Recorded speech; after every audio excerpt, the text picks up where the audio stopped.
Hi and welcome back again. Counting आपको दिखाई दे रही है 12th। ये हमारे पास चैप्टर नंबर 1 का आखिरी वीडियो है और इस वीडियो के अंदर में ये टॉपिक जो अल्टीमेटली बीच में था बट हम थोड़ा सा लास्ट में इसको क्रिएट करें सो दैट कि वो जो मोस्ट इंपॉर्टेंट टास्क है वो खत्म करने के बाद हम यहाँ पहुंचे। टॉपिक का नाम है irrational numbers on number line. Generally जो हमारे पास इर्रेशनल नंबर्स हैं, इर्रेशनल नंबर वो जो रूट साइन के अंदर में है, टर्मिनेट नहीं होते, रिपीट नहीं होते, वो इर्रेशनल कहलाते हैं। लेकिन वो नंबर जो रूट में है और प्राइम फैक्टर्स नहीं है, परफेक्ट स्क्वायर्स नहीं है, उस नंबर को हमें नंबर लाइन पे डिनोट करने के लिए बात करनी है। इसमें दो अलग अलग कैटेगरीज हैं, ठीक है ना। पहली कैटेगरी वो है जो हमारे पास क्या हो, इंटीग्रल नंबर्स। कौन कौन से? Integral numbers. दूसरा जो हमारे पास है वो है डेसिमल नंबर्स। दोनों के मैं एटलीस्ट इसके तो मैं 2 एग्जांपल आपको करा देता हूं, इसका मैं 1 एग्जांपल करा देता हूं, उसके बाद मैं बाइंड अप करता हूं कहानी, ठीक है ना। सीधा बात कर लेते हैं किसके ऊपर में, हमारे पास फर्स्ट टाइप के ऊपर में। आपको उसने बोला है कि represent route 2 on number line. Route 2 हमारे पास एक इर्रेशनल नंबर्स है, इसको मुझे नंबर लाइन पे डिनोट करना है। तो सबसे पहला जो स्टेप होता है ऐसे क्वेश्चंस के लिए वो होता है कि आपको इसको ब्रेक करना आना चाहिए 2 पर्टिकुलर फॉर्म में, जिसको हम बोलते हैं पी स्क्वायर और प्लस कितना हमारे पास बी स्क्वायर। तो आपने इसको ब्रेक किया। ऑब्वियसली इसको ब्रेक करने का केवल एक ही तरीका है 1 + 1, क्योंकि अगर पी या बी में से किसी को 0 कर दोगे तो कहानी उसकी हो जाएगी खत्म। अब आप पूछ सकते हैं कि सर ये क्या है? ये हमारे पास पाइथागोरस थ्योरम का कॉन्सेप्ट है, क्योंकि ये जो होता है ये किसके इक्वल होता है? h के। इसका मतलब ये किसके इक्वल हमारे पास रूट 2 के। तो अगर किसी भी राइट एंगल ट्राइंगल का परपेंडिकुलर में 1 ले लूं, बेस में 1 ले लूं, तो जो उसका हाइपोटेन्यूज होगा वो कितना होगा हमारे पास? रूट 2। बस इतना छोटा सा कॉन्सेप्ट हमें यहाँ पे क्लैरिफाई करना है, उसको नंबर लाइन पे डिनोट कर देना है, ठीक है। सबसे पहला स्टेप हो गया। अब दूसरे स्टेप में आपने ड्रॉ करनी है एक नंबर लाइन। इसको हमने बोला 0 1 2 एंड सो ऑन। आप चाहे जहां तक जा सकते हैं, हमें रिक्वायरमेंट केवल 1 तक की है। अब ये जो नंबर लाइन है, आप पूछ सकते हैं कि सर इसको हमें सेंटीमीटर में लेना है, इंचेस में लेना है या फिर कुछ और यूनिट। ये आपको लेना है अपनी कन्वीनियंस के हिसाब से। अगर आपने सेंटीमीटर लिया है तो जो रूट 2 आएगा वो सेंटीमीटर में आएगा। अगर आपने इंच में लिया है तो जो रूट 2 आएगा वो इंच में आएगा, ठीक है। अगर आपके पास बड़ी यूनिट है तो उसके हिसाब से भी उसका आंसर उसी यूनिट में आएगा। पहला काम आपने लिया। अब मैंने इसको ड्रॉ कर लिया बेस कितने का हमारे पास? 1 यूनिट का। मुझे परपेंडिकुलर चाहिए। तो परपेंडिकुलर का मतलब क्या होता है कि राइट एंगल का ट्रायंगल जो हमारे पास यहाँ पे बनाया जाएगा। अब आपको ये ध्यान रखना है, बहुत अच्छे से ध्यान रखना है कि आजकल बहुत सारे टीचर्स एडवाइस करते हैं कि आप यहाँ पे हमारे पास डी रखो, बना लो। मैं आपको वो एडवाइस नहीं करूंगा, हम चलेंगे प्रॉपर तरीके से।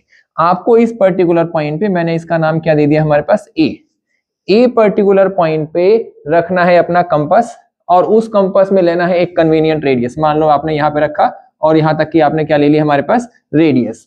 जैसे ही आप उस कन्वीनियंट रेडियस को लेके ड्रॉ करोगे, यहाँ पे मैंने रखा था कंपास, मैं कलर चेंज कर देता हूँ सो दैट आपको याद रहे कि क्या हुआ है। यहाँ पे रखा मैंने कंपास इस पॉइंट पे रेड पे, और उसके बाद मैंने ड्रॉ किया एक आर्क ड्रॉ करना है, मतलब इस पे रख के इस साइड को, ठीक है ना। जैसे ही आपने आर्क ड्रॉ किया तो आपके पास इस लाइन को, जो पहली वाली लाइन थी, उसको मान लिया उसने कहां पे किया? पॉइंट बी पर इंटरसेक्ट कर दिया।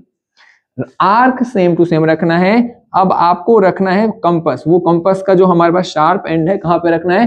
बी पे रखना है। वही रेडियस से एक आपको लगानी है दूसरी आर्क। सबसे पहली आर्क जो लगेगी वो बनाएगी 60 डिग्री का एंगल।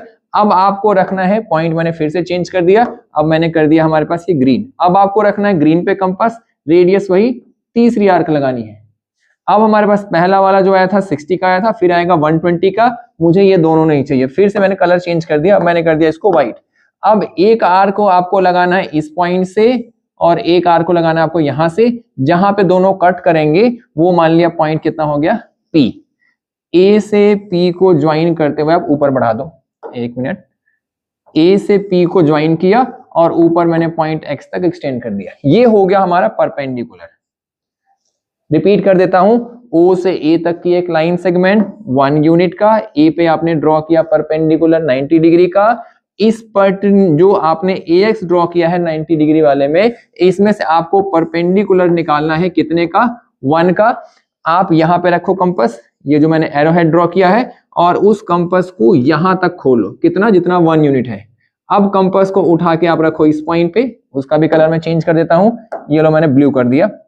अब आपको रखना है ब्लू कलर पे, एक का आपके पास आ गया है रेडियस, आपने कट मार दिया। जो कट मारा ये पॉइंट कितना आ गया हमारे पास, C। O को C के साथ ज्वाइन करोगे तो वही आपके पास कितना आ जाएगा, √2। पर आपको √2 वहां नहीं चाहिए था, √2 आपको चाहिए था नंबर लाइन पे। तो अब आप क्या करेंगे, अब आप उसको उतार के लाएंगे। कैसे उतार के लाएंगे, ट्रेस करके, उसको हम बोलते हैं ट्रेसिंग। इस तरीके से उसको हम बोलते हैं ट्रेसिंग, डॉटेड लाइन से। ये जो हमारे पास इंटरसेक्टिंग पॉइंट आए हैं D, O से लेके D तक जो है ये हमारे पास कितना है, √2। अब आपको अगर ये सारी चीजें समझ में नहीं आई हो, रिवाइंड करो, थोड़ा स्लो मोशन में जाओ, देखोगे समझ में आ जाएगा। O से लेके D तक जो है यही हमारे पास क्या है, √2 है, नंबर लाइन है। इसके साथ के साथ जरा हम पढ़ लेते हैं √3 का। √3 कैसे ड्रॉ करना है, √3 को ड्रॉ करने के लिए आपको इसको लिखना है 2 + 1, या इसको आपको लिखना है 1 + 2। आपने इसको बेस माना है, अब आपको लिखना है कि ये कैसे लिखा जाएगा, 1 का स्क्वायर 1 और √2 का स्क्वायर 2 होता है। तो 2 का मेरे पास बेस ऑलरेडी तैयार है, कहां पे, इस D पॉइंट पे। अब मुझे यहाँ पे फिर से ड्रॉ कर देना है एक परपेंडिकुलर, किस पॉइंट पे, पॉइंट D पे। परपेंडिकुलर ड्रॉ करने का तरीका वही, एक आर्क, दूसरी आर्क, तीसरी आर्क, दोनों का इंटरसेक्शन आपने ज्वाइन किया। इसको मान लिया मैंने Q बोला इस बार। इसमें से फिर से 1 का हमें निकालना है परपेंडिकुलर, ये मान लिया पॉइंट कितना आ गया हमारे पास R।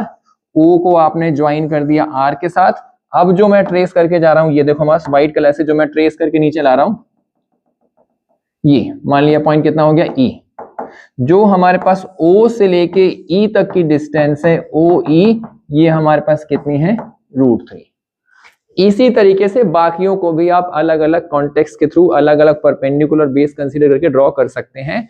अगर आपको कुछ भी समझ में नहीं आया तो प्लीज आप बताइएगा। फिर मिलेंगे अगले वीडियो के साथ, अगले चैप्टर के। Thank you so much, bye, take care.